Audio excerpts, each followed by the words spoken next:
பராசக்திக்கு வரக்கூடிய குடைச்சலை விட பிரச்சனையை விட தனக்கு அதிகமாக கொடுப்பாங்கன்னு ஆன்டிசிபேட் பண்ணியிருக்கோம். ஆன்டிசிபேட் பண்ணலாம், அது அவங்களுடைய தவறு. எனவே இந்த படம் எப்போ போயிருந்தாங்கன்னாலும் சிக்கல் வந்திருக்கும். இது டேட்டு முன்னால் போனது மட்டும் காரணம் கிடையாது. ஏன்னா இதில் lots of politics involve in it. No compromise. உங்க சைடுலயும் எங்க சைடுலயும். It's a GT promise.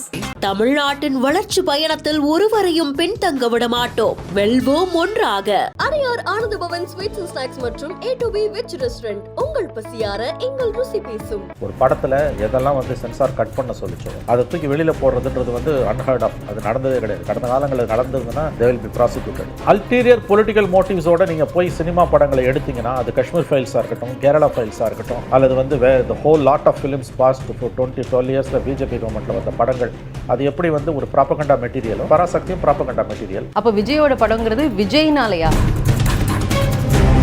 எலெக்ஷனை மையமாக வச்சும் விஜயை கவுண்டர் பண்ணுறதுக்கும் இதை இவங்க கொண்டு வராங்க. பொலிட்டிக்கல் மோட்டிவோட நீ ஒரு ஃபீச்சர் ஃபிலிம் எடுக்கிறனா இது நடக்கும். நீ டாக்குமெண்ட்ரி எடுத்தால் கூட தப்பிச்சிருக்கும். அப்படி பார்த்தா இப்போ எதிரிக்கு நண்பன் மாதிரியா? அப்போ ஏன்னா ஜனநாயகனுக்கு எல்லாருமே தான் குரல் கொடுத்துருக்காங்க, இப்படி பண்ணக்கூடாது நடிக்கிறாங்க பல பேரும். ஒரு பக்கம் சிபிஐ விசாரணை, இன்னொரு பக்கம் ஜனநாயகம் ரிலீஸ், இவ்வளோ நெருக்கடிகள் கொடுக்கப்படுது. சென்சார் போர்டையும் இப்போ இடி மாதிரி ஐடி மாதிரி யூஸ் பண்ண ஆரம்பிச்சிருச்சு மத்திய அரசு அப்படின்னு சொல்றாங்க. காங்கிரஸ் விஜய்க்கு கொடுக்கக்கூடிய ஆதரவு என்பதை தாண்டி அது திமுகவுக்கு கொடுக்கக்கூடிய நெருக்கடி. திமுகவை காங்கிரஸ் வெறுப்பேற்றுகிறது. அதுக்கு விஜய் ஒரு ட்ரம்ப் கார்டை அவங்க பயன்படுத்துறாங்க. வணக்கம் சார். வணக்கம் மேடம். சார், ஜனநாயகன் இதில் முதல்ல மக்கள்கிட்ட எழக்கூடிய கேள்வி என்ன அப்படின்னா, விஜயோட படங்களுக்கு இன்றைக்கி நேற்று கிடையாது, கிட்டத்தட்ட ஒரு 10 வருஷமாகவே அடுத்தடுத்து ஏதாவது ஒரு பிரச்சனை வந்துகிட்டே இருக்குது. அப்போ பொதுமக்களாலையும் சாதாரணவங்களாலையுமே ஏதாவது ஒரு சிக்கல் வரலாம்ங்கிற ஒரு ஆன்டிசிபேஷன் இருக்கக்கூடிய காலகட்டத்தில் இவங்க இதை ஆன்டிசிபேட் பண்ணலையா, இல்லை வந்தால் சமாளிச்சுக்கலாம் அப்படிங்கிற ஒரு கான்ஃபிடென்ஸில் இருந்தாங்களா? இல்லை, ரெண்டாவது சொன்னது தான். அவங்க வந்தால் சமாளித்து கொள்ளலாம் என்ற கான்ஃபிடென்ஸில், ஓவர் கான்ஃபிடென்ஸில் தான் இருந்திருக்காங்க. ஏன்னா டிசம்பர் 18 சென்சாருக்கு அனுப்பிட்டோன்றாங்க. பட் ஆக்சுவலாக அதுக்கு முன்னாலேயே படம் முடிஞ்சிட்ருக்குது. அதுக்கு 15 days முன்னாலேயே படம் முடிஞ்சிருக்கு. ஸோ இது ஒரு 60 days முன்னாலேயாவது சென்சாருக்கு அனுப்பணும்னு சிலர் ஒரு ஃபார்முலேட் வச்சுருக்காங்க, ஒரு ஃபார்முலா வச்சுருக்காங்கன்னு கேள்விப்பட்டேன். இவங்க பொங்கலுக்கு டேட்டை ஃபிக்ஸ் பண்ணிவிட்டு டிசம்பர் 18 அனுப்பி அதுவே கொஞ்சம் லேட்டாக போயிட்டுருக்குது. லெஸ் தென் a month தான் இவங்க போட்டிருக்காங்க. எனவே இந்த படம் எப்போ போயிருந்தாங்கன்னாலும் சிக்கல் வந்திருக்கும். இது டேட்டு முன்னால் போனது மட்டும் காரணம் கிடையாது. ஏன்னா இதில் lots of politics involve in it. அதனால் அவர் லேட்டாக போட்டாருன்றது மட்டுமே வச்சு இந்த சிக்கலுக்கு காரணம்னு சொல்லிட முடியாது. இந்த பாலிடிக்ஸ் இருக்கிறதுனால டிலே ஆகும் அப்படிங்கிற பட்சத்தில் இப்போ பராசக்தி ரிலீஸ் ஆகிருக்கு. அதுலேயுமே பாலிடிக்ஸ் பேசக்கூடிய விஷயங்கள் இருக்குது. இப்போ அந்த படத்துக்கு நிறைய கட்ஸ் எல்லாம் சொன்னால் கூட குறித்த டேட்டில் சென்சார் கொடுத்துட்டாங்க, UA சர்டிஃபிகேட் கொடுத்துருக்காங்க. இன்றைக்கி படம் ரிலீஸ் ஆகிடுச்சு. அப்போ விஜயோட படங்கிறது விஜய்னாலயா? அதாவது பராசக்தியை விட ஜனநாயகனுக்கு பாலிடிக்ஸ் அதிகம், அது சிக்கல் அதிகன்றதை ஜனநாயகத்தோட ப்ரொடியூசர்ஸ் ஆன்டிசிபேட் பண்ண தவறிட்டாங்கன்னு தான் நான் நினைக்கிறேன். பராசக்தி அவங்களுக்கு டைரெக்டான நேரடியான எதிரி. அவங்களுக்கு அதை அவங்க சீரியஸாக கூட எடுத்துக்க மாட்டாங்க. அதில் சொன்ன கட்ஸ் எல்லாம் தானாக இப்போ எதெல்லாம் கட் பண்ணான்னு போட்டுக்கிட்டு இருக்காங்க. இது ஆக்சுவலாக என்னை பொறுத்த வரைக்கும் எனக்கு தெரிஞ்ச வரைக்கும் with my limited knowledge this it self is a punishable offence. ஒரு படத்தில் எதெல்லாம் சென்சார் கட் பண்ண சொல்லிச்சோ அதை தூக்கி வெளியில் போடுறதுன்றது அன்ஹர்ட் ஆஃப். அது நடந்ததே கிடையாது. கடந்த காலங்களில் நடந்ததுன்னா they will be prosecuted.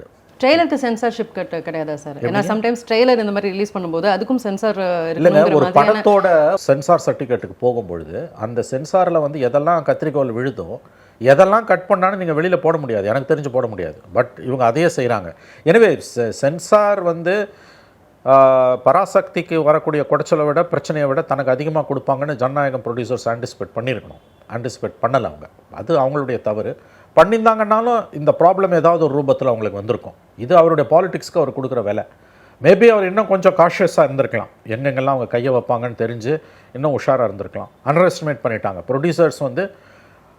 விஜயோட பொலிட்டிக்கல் எனிமீஸை, பிஜேபியை, மோடி கவர்மெண்ட்டை, சென்சார் போர்டை அண்டர் எஸ்டிமேட் பண்ணிட்டாங்க. அதோட விளைவு தான் இது. இல்லாட்டி அவங்க இன்னும் கொஞ்சம் உஷாராக இருந்திருக்கணும். 500 crores படம் எடுக்கிறேன்றாங்க. இதெல்லாம் வரும்னு அவங்களுக்கு தெரிஞ்சிருக்கணும். They have miserably failed. அப்படி தான் நான் இதை பார்க்குறேன். இது பராசக்தி பர்பஸ்ஃபுல்லாக ப்ராப்ளத்தை தே இன்வைட்டட் ட்ரபிள்ஸ் இதெல்லாம் அவங்க கட் பண்ணுவான்னு அவங்களுக்கு தெரியும். அதை வச்சு அவங்க ஒரு பாலிடிக்ஸ் பண்ணணும்னு நினைக்கிறாங்க. அதை அவங்க பண்ணிகிட்டு இருக்காங்க. ஒரு படி தாண்டி போய் எதெல்லாம் கட் பண்ணானோ அதெல்லாம் தூக்கி வெளியில் போட்டுக்கிட்டு இருக்காங்க. அவங்க they have a clear agenda. அவங்களுக்கு பின்னால் பொலிட்டிக்கல் பார்ட்டி இருக்குது, பெரிய ப்ரொடக்ஷன் ஹவுஸ் இருக்குது, எலெக்ஷன்ஸ் ஆர் நியரிங். தமிழ்நாட்டில் ப்ரிவைலிங் கிளைமேட் அவங்களுக்கு சாதகமானது. அதனால் அவங்க அதை ஹேண்டில் பண்ணுவாங்க. மொத்தமாகவே படத்தை ஊற்றி மூணுனாலும் அவங்களுக்கு கவலை கிடையாது. ஏன்னா இந்த பப்ளிசிட்டி தான் அவங்களோட விக்டரி. வேற இங்கே அது கிடையாது. இங்கே இந்த சுச்சுவேஷன் இஸ் டிஃப்ரெண்ட். இது முழுக்க முழுக்க கமர்ஷியல் சக்ஸஸை பார்த்த படம். பராசக்திக்கு கமர்ஷியல் சக்ஸஸ் எய்மே கிடையாது. அவங்களோட எய்ம் வேறு. அதை அவங்க அச்சீவ் பண்ணிட்டாங்க, பண்ணிக்க தான் போகிறாங்க. இது அப்படி கிடையாது. அதனால் the fault lines are with Jananayagan producers தான் நான் பார்க்குறேன். இதில் இருக்கக்கூடிய ப்ராப்ளம் என்னன்னு கேட்டிங்கன்னா, இந்த படம் டாக்குமெண்ட்ரியாக வந்திருக்க வேண்டிய படம். நான் அறிந்தவரை இந்த படத்தை நான் பார்க்கல, அதோட கதையை கேள்விப்பட்டேன். It depicts the 1965 anti Hindi agitation. Actually அவங்க 1964ன்றாங்க. It's 1965 anti Hindi agitation. One of the watershed தமிழக வரலாறுல, சுதந்திர இந்தியா வரலாறுல மிக முக்கியமான ஒரு காலகட்டம் அது. அந்த பிரச்சனையை பற்றி உங்களுக்கு ஒரு பார்வை இருக்கும், எனக்கு ஒரு பார்வை இருக்கும். எந்த பார்வையையும் மக்கள் மன்றத்தில் வைக்கிற அதிகாரம் ரெண்டு தரப்புக்குமே இருக்குது. ஆனால் முழுக்க முழுக்க அதோட கதையை கேட்கும் பொழுது அது வந்து ஒரு பிரச்சார படமாக தான் இருக்குது. என்னை பொறுத்த வரைக்கும் it's more of a documentary in nature, not a feature film. சரி, ரெண்டாவது வந்து இதெல்லாம் கட் பண்ணாங்கன்னு நேற்று குதிக்கிறாங்க. தொலைக்காட்சி விவாதங்கள் பூரா, television debates were on fire நேற்று ஈவினிங் பூரா நீங்கள் பார்த்தீங்கன்னா. அப்போ தான் அல்டீரியர் பொலிட்டிக்கல் மோட்டிவ்ஸோடு நீங்கள் போய் சினிமா படங்களை எடுத்திங்கன்னா, அது காஷ்மீர் ஃபைல்ஸாக இருக்கட்டும், கேரளா ஃபைல்ஸாக இருக்கட்டும், அல்லது வந்து the whole lot of films past for 12 இயர்ஸில் பிஜேபி கவர்மெண்ட்டில் வந்த படங்கள், அது எப்படி வந்து ஒரு ப்ராப்பகண்டா மெட்டீரியலோ அதுதான் பராசக்தியும் ப்ராப்பகண்டா மெட்டீரியல். ப்ராப்பகண்டா மெட்டீரியல்னால் சென்ட்ரல் கவர்மெண்ட் கிட்ட ஃபிலிம் சென்சார் போர்டு இருக்குது. அவங்களுக்கு வேண்டியதான் அலோவ் பண்ணுவான், வேண்டாததை கட் பண்ணி தூக்கி எறிவான். அதில் சொல்லப்பட்ட அந்த வசனங்கள் வந்து தான் இப்போ தீ பரவட்டம் அப்படிங்கிறதோ, அல்லது பேரறிஞர் அண்ணா அவர்கள் வந்து அது இந்த 3 முக்கியமான விஷயங்களை வந்து என்னுடைய 2 ஆண்டு கால ஆட்சியில் நான் எடுத்துகிட்டு வந்தேன், இதை வேற யாராவது வந்து மாற்றணும்னு நினைச்சா கூட மக்கள் வெகுண்டெழுவார்கள் அப்படிங்கிற அந்த வசனம். அதனால அப்படி இருக்கும்போது அதை நீக்கவே முடியாதுங்கும்போது அது அண்ணாவின் ஆட்சி தான், யார் வந்து ஆட்சி செய்தாலும் அப்படிங்கிற மாதிரியான ஒரு கருத்துள்ளக்கூடிய ஒரு வசனம். இதை நீக்க சொல்லியிருக்கிறாங்க. தீ பரவட்டும் அப்படிங்கிறத நீதி பரவட்டம்னு மாற்ற சொல்லியிருக்கிறாங்க. இந்த கட்ஸ் எல்லாம் தான் வச்சு பேசுகிறாங்க சமூக வலைதளங்கள். இல்லை மேடம், இந்த படம் முதல்ல அடிப்படையில் இந்த படம் எப்படி வருது, எதுக்கு வருதுன்னு பார்த்தீங்கன்னா, எல்லாருக்கும் தெரிஞ்ச விஷயம். ஜனநாயகனுக்கு கவுண்டர் கொடுக்கறதுக்கு இவங்க அதை கொண்டு வராங்க. Backed up by the DMK production house. எல்லாருக்கும் தெரிஞ்ச விஷயம். இதில் ஒன்றும் எந்த ரகசியமும் இருக்குதா எனக்கு தெரியல. Red Giant owned by whom? Everybody knows இல்லையா? அப்படி பார்த்தா இப்போ எதிரிக்கு எதிரி நண்பன் மாதிரியா? அப்போ ஏன்னா ஜனநாயகனுக்கு எல்லாருமே தான் குரல் கொடுத்துருக்காங்க, இப்படி பண்ணக்கூடாது கொடுக்குற மாதிரி நடிக்கிறாங்க பல பேரும். நீங்கள் புரிஞ்சுக்கோங்க. நீங்கள் இது வந்து முதல்ல இந்த 2 படத்தும் வந்து இருக்கக்கூடிய பிரச்சனைகள் என்பது வேறன்னு நான் பார்க்குறேன். ஜனநாயகனுக்கு ஜெனுவன் ப்ராப்ளம்ஸ் இருக்குது. வேற பராசக்தி வந்து it's more of a documentary in nature. Jananayagan ஒரு ஃபீச்சர் ஃபிலிம். பராசக்தி வந்து 60 வருஷத்துக்கு முன்னால் நடந்த ஒரு சம்பவத்தை வச்சு அக்ரஸிவ் பொலிட்டிக்கல் டோன் அண்ட் டென்யூரில் வரக்கூடிய வசனங்கள் தான் அதில் இருக்குது. எலெக்ஷன்ஸ் வந்துக்கிட்டு இருக்கு, கிட்ட நெருங்கிக்கிட்டு இருக்குது. அவங்க எலெக்ஷனை மனசில் வச்சு எடுத்த படம் அது. Problem with this sort of feature films என்னென்னா, ஒரு அக்ரஸிவ் பொலிட்டிக்கல் டோன் அண்ட் டெனோரில் நீ படம் எடுக்கிறேன்னா, உனக்கு பிடிக்காத கட்சி மத்தியில் ஆட்சியில் இருக்குன்னா அவன் காட்டியாக போடுவான். உடனே அவங்க எப்படி வந்து காஷ்மீர் ஃபைல்ஸை, கேரளா ஃபைல்ஸ் அலோவ் பண்ணுறாங்கன்னா அப்படி தான் பண்ணுவான். That's a nature. இன்றைக்கி உங்கள் கையில் ஸ்டேட் கவர்மெண்ட் கையில் சென்சார் போர்டு இருந்ததுன்னா இதே பிரச்சனை நீங்கள் பண்ணியிருப்பீங்க. மொத்தத்தில் 2 பேரும் சேர்ந்து த ஆர்ட் ஆஃப் ஃபிலிம்ன்றதையே கில் பண்ணுறாங்க. சினிமா என்கின்ற அற்புதமான கலை வடிவத்தை இவர்கள் கொலை செய்து கொண்டிருக்கிறார்கள். இந்த மாதிரி வந்து ஒரு அரசியல் நோக்கங்களுக்காக படம் எடுக்கக்கூடியவர்கள், அது வந்து காஷ்மீர் ஃபைல்ஸாக இருக்கட்டும், கேரளா ஃபைல்ஸாக இருக்கட்டும், அல்லது any whole lot of films அந்த basis of right wing ideology அதுவாக இருக்கட்டும். அதே மாதிரி வந்து இப்போ வரக்கூடிய இந்த பராசக்தி மாதிரியான படங்கள், மொழி பிரச்சனையை வச்சு, மொழிப்போர் வச்சு எடுக்கக்கூடிய படங்களாகட்டும், டாக்குமெண்ட்ரிஸாக வரக்கூடிய படங்களை ஃபீச்சர் ஃபிலிம்ஸாக எடுத்திங்கன்னா இந்த பிரச்சனை வரும். அது ரொம்ப என்னை பொறுத்த வரைக்கும் நாசியேட்டிங். இது வந்து சினிமா என்கின்ற அந்த அற்புதமான கலை வடிவத்தை இவர்கள் சிதைத்து சின்னாபின்னமாக்கி கொண்டிருக்கிறார்கள். இதில் அரசியல் சேர்ந்துக்குச்சு. ஜனநாயகன் படம் கிட்ட நெருங்கிறதால, எலெக்ஷன்ஸ் கிட்ட நெருங்கிறதால இவர்களுக்கு வந்து இருக்கக்கூடிய அவங்கவுங்களும் ஒரு அஜெண்டாவோட ஃபிலிம்ஸை கையில் எடுத்திங்கன்னா, அதுவும் உங்களோட பொலிட்டிக்கல் ஆப்போனன்ட்ஸ் மத்தியில் ஆட்சியில் இருந்தாங்கன்னா இந்த மாதிரியான அவலங்கள் வந்தே தீரும். நீங்கள் சொன்ன மாதிரி இப்போ இந்த பராசக்தி அப்படிங்கிறது ஒரு ப்ராபகண்டாக்காக அல்லது ஒரு எலெக்ஷன் வர்றதுனால ஒரு பரப்புரையாக அந்த மாதிரியான ஒரு நோக்கத்தில் எடுக்கப்பட்டது அப்படின்னா, அந்த மாதிரி படங்கள் எடுக்கும்போது ஆத்தென்டிசிட்டி அப்படிங்கிறதும் ரொம்ப பார்க்கணும் இல்லையா? சரி, இப்போ இவங்க சொல்லக்கூடிய இந்த வசனம் தீ பரவட்டும் அப்படிங்கிறது பேரறிஞர் அண்ணா அவர்களினுடைய உரை தொகுத்த அந்த புத்தகத்தினுடைய தலைப்பு. அதனால் அண்ணா வந்து தீ பரவட்டும் எங்கும் சொல்லலை அப்படின்னு ஆர்டிகல்ஸ் நம்ம படிக்கிறோம். தீ பரவட்டுங்கிற ஒரு புத்தகம் இருக்குது, முரசொலியுமே கடைசியில் அதை திரும்ப மறுபதிப்பு பண்ணியிருக்கிறாங்க. இந்த வார்த்தையாக இருக்கட்டும், அல்லது வெகுண்டெழுவார்கள் மக்கள், இது யாராவது மாற்றினாங்கன்னா அப்படின்ற வார்த்தையை, வெகுண்டெழுவார்கள் மக்கள்ங்கிறது பேரறிஞர் அண்ணா அவர் எங்கேயுமே சொல்லலை அப்படின்னு சொல்கிறாங்க. அப்போ இது வந்து அவர்கள் சொன்ன மாதிரி படத்தில் வருது அப்படின்னா, இது எப்படி பார்க்குறது சார்? வித் அன் அஜெண்டா நீங்கள் போகிறீங்கன்னா இதெல்லாம் நடக்கும். அதை தான் நான் சொல்கிறேன். பொலிட்டிக்கல் மோட்டிவோட நீ ஒரு ஃபீச்சர் ஃபிலிம் எடுக்கிறேன்னா இது நடக்கும். நீ டாக்குமெண்ட்ரி எடுத்தால் கூட தப்பிச்சிடலாம். ஃபீச்சர் ஃபிலிம் எடுக்கும்போது இருக்கக்கூடிய சிக்கலே இதுதான். அப்போ அவங்களோட நோக்கம் வந்து இதில் தெளிவாக வருது. அந்த வாசகங்களை அவர் பயன்படுத்தலைன்னு இன்றைக்கி நீங்கள் பிபிசி ஆர்டிகல் சப்போர்ட் பண்ணி நீங்கள் சொல்கிறீங்க. அவங்க ரிசர்ச்சர்ஸ் என்ன சொல்கிறாங்கன்னு ஹிந்து தமிழில் போட்டிருக்காங்க. அதான் ஹிந்து தமிழில் போட்டிருக்காங்க. பட் அவங்க ரிசர்ச்சர்ஸ் என்ன சொல்கிறாங்கன்னு தெரியாது. அப்படியே சொன்னாலும் நீ எதுக்காக சொல்கிறேன்றது வருது. It is not the sentence, it is that அந்த உணர்வு, அது முக்கியம். அந்த தீப்பருவட்டுன்ற வார்த்தையை அண்ணா பயன்படுத்தாமல் இருந்திருந்தால் கூட அவரோட கான்ட்ரிபியூஷன் என்பது மறுதளிக்க முடியாதது. அவருடைய கான்ட்ரிபியூஷனாக 3 விஷயங்களை சொல்லுவாங்க. தமிழ்நாடு என்ற பெயர் சூட்டப்பட்டது, சுயமரியாதை திருமணங்களுக்கான சட்ட அங்கீகாரம், 3வது வந்து இருமொழி கொள்கை. இது 3 வந்து அவருடைய மறுக்க முடியாத ஒரு கான்ட்ரிபியூஷன். அது வந்து ஃபார் தமிழ்நாடு வந்து அண்ணாவுக்கு நன்றி கடன் பட்டிருக்குன்றதுல எந்த மாற்று கருத்தும் கிடையாது. பட் இன்றைக்கு இதை படமாக எடுக்கிறவங்க, இதை கொண்டு வரவங்களோட நோக்கம் வந்து 60 ஆண்டுகள் பொறுத்து வேறு. எலெக்ஷனை மையமாக வச்சும் விஜயை கவுண்டர் பண்ணுறதுக்கும் இதை இவங்க கொண்டு வராங்க. ஸோ நம்ம இது ரெண்டையும் பிரித்து தான் பார்க்கணும். நீங்கள் 2 படத்துக்குமான பிரச்சனை என்பது அடிப்படையில் வேறு. இது ரெண்டையும் ஒன்றா போட்டு கம்பேர் பண்ணி நம்ம பேசணுன்னா இது வந்து நம்முடைய விவாதம் வந்து வேறு திசையில் தான் போகும். ஒரு பக்கம் எல்லாரும், அதாவது சினிமா துறையில் இருக்கக்கூடியவர்கள் விஜய்க்கு சாதகமாக, விஜய் அவர்களுக்கு நாங்கள் வி ஸ்டாண்ட் வித் விஜய் அப்படின்னு நிறைய பேர் குரல் கொடுக்குறாங்க. இன்னொரு பக்கம் திமுகவில் சில பேர் அந்த ஆதரவாக பேசியிருக்காங்க. ஆனால் அப்பாவு அவர்கள் வந்து பேசும்போது அவருடைய கடைசி படம் பில்டப் பண்ணுறதுக்காக பிரச்சனை பெருசாக்குறாங்க மாதிரி சொல்லியிருக்கிறாரு. கருத்துரிமை எல்லோருக்கும் உண்டு, சபாநாயகருக்கும் உண்டு, அன்பு நண்பர் அப்பாவுக்கும் உண்டு. எனக்கு நல்ல நண்பர் தான் அவர். பல விவாதங்களில் நானும் அவரும் திமுக எதிர்க்கட்சியாக இருக்கும்போது பங்கு பெற்றிருக்கிறோம். விஜய் தேவையில்லாமல் பெரிதாக்குகிறார் இதை, கடைசி படம் அப்படிங்கிறது. இதில் விஜய் வாயை திறக்கலையா? விஜய் எங்கே பெரிதாக்குகிறார்? பிரச்சனையே விஜய் வாயை திறக்காது தான். விஜயோட கட்சியோ வாயை திறக்கல. யார் பெரிதாக்குறா? இதை ப்ரொடக்ஷன் ஹவுஸ் வாய் திறக்கல. சோஷியல் மீடியாவில் ரசிகர்களை விட்டுருங்க. பேசுகிறவங்க பூரா வந்து பொலிட்டிக்கலாக திமுகவை பிடிக்காதவங்களும் அல்லது திமுக கூடவே இருந்துக்கிட்டு வேறு அரசியல் செய்து கொண்டிருக்கக்கூடிய காங்கிரஸும் தான் இதை பெருசுப்படுத்துது. அஃப்கோர்ஸ் ரசிகர்களுக்கு ஒரு ஹார்ட் பர்னிங் இருக்கும், அது வேறு. விஜய் பெரிதுபடுத்துகிறார்ன்ற அப்பாவோட ஸ்டேட்மெண்ட் ஃபேக்சுவலி ராங். அப்பா விஜய் வாய் திறக்கலன்றதான் சிக்கலை. விஜயோட கட்சியும் வாய் திறக்கல. காங்கிரஸ்காரன் இவ்வளோ குதிக்கிறான். விஜய் கட்சியிலேருந்து யாராவது வாய் திறந்தாங்களா? They are keeping quiet. அப்போ அது கேள்வி வருது இல்லை சார்? பொதுமக்கள் அவருடைய பிரச்சனைக்கு அவர் பேச வேண்டாமான்ற ஒரு கேள்வி வருது இல்லையா? பேசினா நீங்கள் என்ன சொல்கிறீங்க? அவர் ஒன்றும் இல்லாத பிரச்சனையாக பெருசாக்குறாருன்றீங்க. பேசலைன்னா என்ன சொல்கிறீங்க? அவர் ஏன் பேசலைன்றீங்க. நான் கேட்குறேன், அவர் ஏன் பேசணும்? ப்ரொடியூசர் யாரோ அவருக்கு வர வேண்டியது வந்துடுச்சு. 2வது, இந்த மாதிரி விஷயங்களில் ப்ரொடியூசரும் வாய் திறக்காமல் இருக்கிறதுன்றது வந்து சென்சார் போர்டை பகைச்சிக்கிறதால எனக்கு எந்த லாபமும் கிடையாது. படத்தை டிலே பண்ண அதோட கமர்ஷியல் வேல்யூ என்னன்றது நமக்கு நல்லாவே தெரியும் இல்லையா? ஸோ இந்த பிரச்சனையை பொறுத்த வரைக்கும் விஜய் வாய் திறக்கலைன்னு கேட்குறதே என்னை பொறுத்த வரைக்கும் ஒரு தவறான கேள்வி. அவர் வாய் திறக்காமல் இருக்கிறது தான் நல்லது. வாய் திறந்தாருன்னா இன்னும் அவருக்கு பிரச்சனை வரும். ஏன்னா பிரச்சனையின் கருவே அவர் தான். So why should you speak?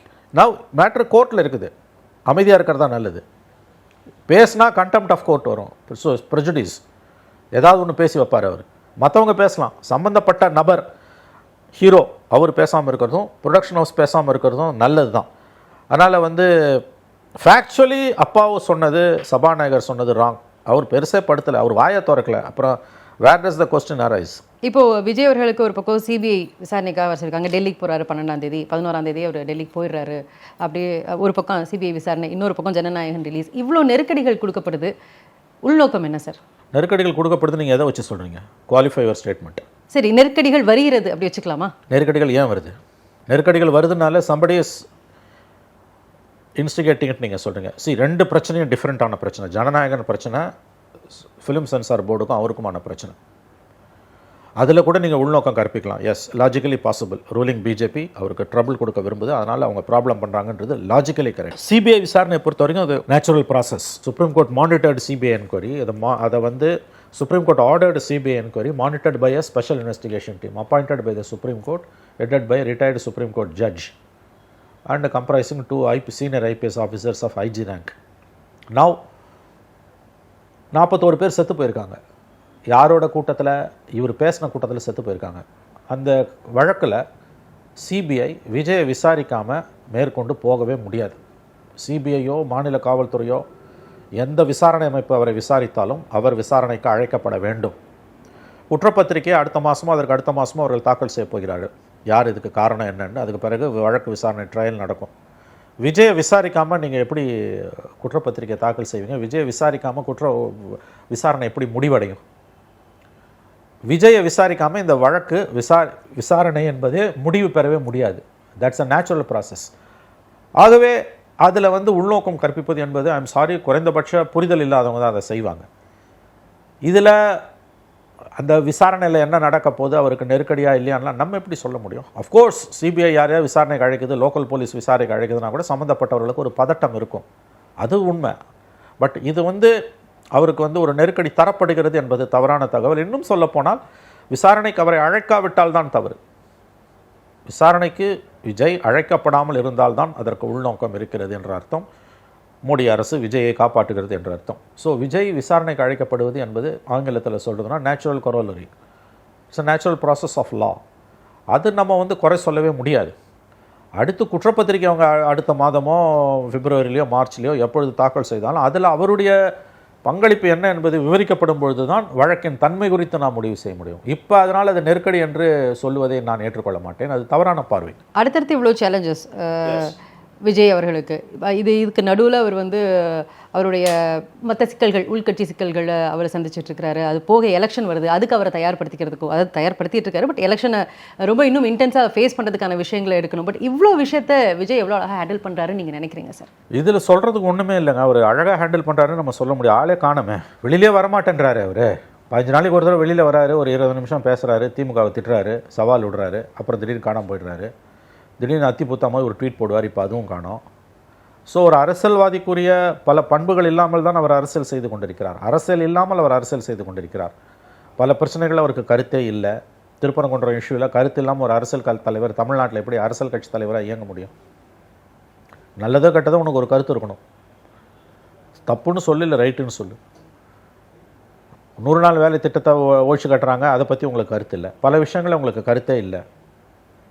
எப்படி நீங்கள் உங்களை அரசியல் கட்சி தலைவராக சொல்லிக்கொள்ள முடியும்? திமுகவுக்கு மாற்றுன்னு நீங்கள் சொல்கிறீங்க. முக்கியமான பிரச்சனைகளை உங்களுக்கு கருத்தே இல்லை. இதில் அவர் எப்படி செயல்படுறாருன்னு கேட்டிங்கன்னா அந்த கேள்விக்கான பதிலே கடினமானது. அவர் எங்கே செயல்பட்டார் அதை பற்றி மார்க் போடுறதுக்கு. பல இஷ்யூஸில் அவருக்கு கருத்தே கிடையாது. அவர் மீடியா கிட்ட பேசுகிறதே கிடையாது. மீடியா கிட்ட பேசாமல் ஒருத்தர் எப்படி அரசியல் கட்சி தலைவராக இருக்க முடியும்? சிவில் சொசைட்டியோட உங்களுடைய டயலாக் என்பது த்ரூ மீடியா தான் நடக்கும். நீ சோஷியல் மீடியாவில் ட்விட்டரில் பேசுறதுனா நீங்கள் பேசுகிறீங்க, மற்றவன் கேட்குறான். இல்லை, டூ வே ப்ராசஸ் தான் சார் சோஷியல் மீடியாவும். அவங்களுடைய கருத்துக்களை தெரிவிக்கிறதுக்கான சுதந்திரம் அதில். அவர் யாராவது கேள்வி கேட்க முடியுமா? விஜய் நீங்கள் கேட்ட கேள்விக்கு பதில் சொல்லியிருக்காரா? ட்விட்டர்லேயோ அல்லது வந்து யூடியூப்லேயோ அல்லது வந்து any number of social medias உங்களுக்கு நல்லா தெரியும். அதை விட என்னை விட அதிகமாக உங்களுக்கு ரொம்ப நல்லா தெரியும். இன்ஸ்டாலேயோ அதில் நீங்கள் இன்ட்ராக்டிவாக இருந்திருக்கீங்களா அல்லது வந்து மோனோலாகாக அது இருந்திருக்கா? அவர் ட்வீட் போடுவார், அது கீழே போய் 10,000 பேர் திட்டுவான், ஒரு 50,000 பேர் அவரை பாராட்டுவான். பட் அது ஒரு வழி பாதை தான். அது அவர் எங்கே இன்ட்ராக்ட் பண்ணார் இல்லையே. அண்டு ப்ரெஸ் கான்ஃபரன்ஸ், ப்ரெஸ்ஸை பார்க்காம ஒருத்தர் எப்படிங்க ஒரு பொலிட்டிக்கல் பார்ட்டி லீடராக இருக்க முடியும்? And that's a conscious decision. அவரை பொறுத்த வரைக்கும் அவர் வந்து பார்க்கவே மறுக்கிறார், இன்ட்ராக்ட் பண்ண மறுக்கிறார். And that is nothing but insulting the civil society. ஏன்னா சிவில் சொசைட்டியோட உங்களோட டைலாக் என்பது த்ரூ மீடியா தான். ஒவ்வொருத்தங்கிட்டையும் வந்து தனியாக ஒரு தலைவர் பேச முடியாது. மீடியாவில் ஒரு கேள்வி கேட்குறாங்கன்னா in spite of all it shortcomings, media என்பது வந்து ஒரு அன்அவாய்டபுள் ஒரு இன்ஸ்டிடியூஷன். அது அதில் 1000 குறைகள் இருக்கலாம், மீடியாவுக்கு 1000 நோக்கங்கள் இருக்கலாம், மீடியா வந்து கமர்ஷியலைஸாக இருக்கலாம், கார்பரேட்ஸ் கண்ட்ரோலில் மீடியா இருக்கலாம். But still media is media. And so that I call you always it's an unavoidable evil. Yes, media is an evil, but an unavoidable evil. But அதுக்காக அவர் அதை பார்த்து பயப்படாருன்னு சொல்லிட முடியாது இல்லையா? Then why he shuns media? Why he shuns media? ஒன்று பயம் இல்லைன்னா அருவருப்பு. நீங்கள் ஒரு விஷயத்தை தவிர்க்கிறீங்கன்னா ஒன்று அதில் மீது உங்களுக்கு அச்சம் இருக்க வேண்டும் அல்லது அருவருப்பு இருக்க வேண்டும். இல்லை, இந்த நாட்டினுடைய பிரதம மந்திரி இப்போ மீடியாவை அவ்வளோ நல்ல பாயிண்ட் வரீங்க. கரெக்ட், நல்ல பாயிண்ட். அப்போ நீங்கள் மோடி அடி விட்டு வரீங்க. ஒரு மோடியே நாடு தாங்கலை, இன்னொரு மோடியை தாங்குமா நாடு?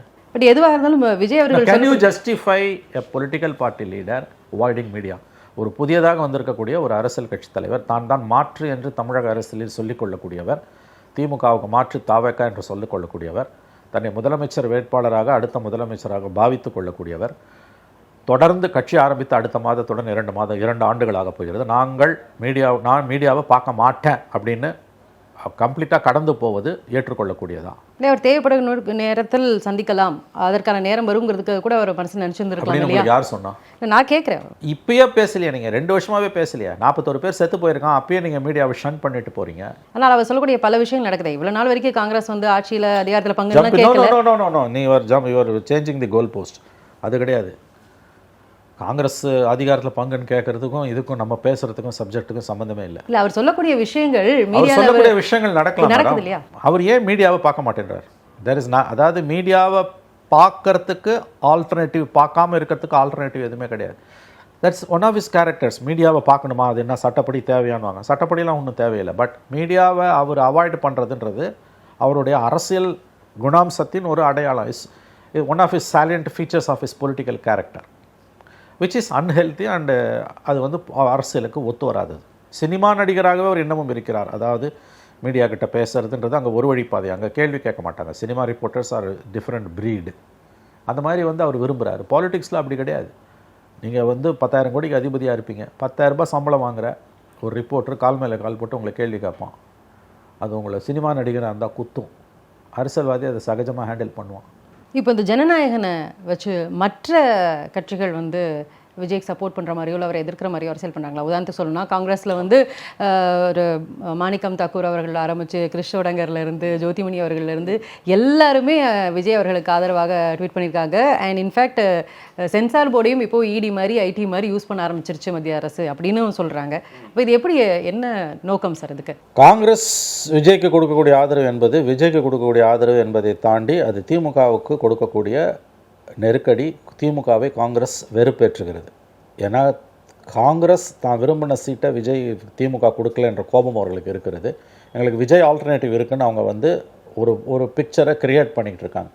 விஜய்க்கு ஒரு சிக்கல் வரும்போது விஜய்க்கு எக்ஸ்ட்ரா மைல் போய் காங்கிரஸ் கொடுக்கக்கூடிய அந்த ஆதரவு என்பது சோடாங்கர்லேருந்து ஜோதிமணிலேருந்து மாணிக்கம் தாக்கூர்லேருந்து விஜய் வசந்த்லேருந்து எம்பிஸ் நேஷனல் லீடர்ஸ்லாம் கொடுக்குறதுன்றது ராகுல் காந்தியோட கண்ணசிவு இல்லாமல் அவங்க கொடுக்க மாட்டாங்க.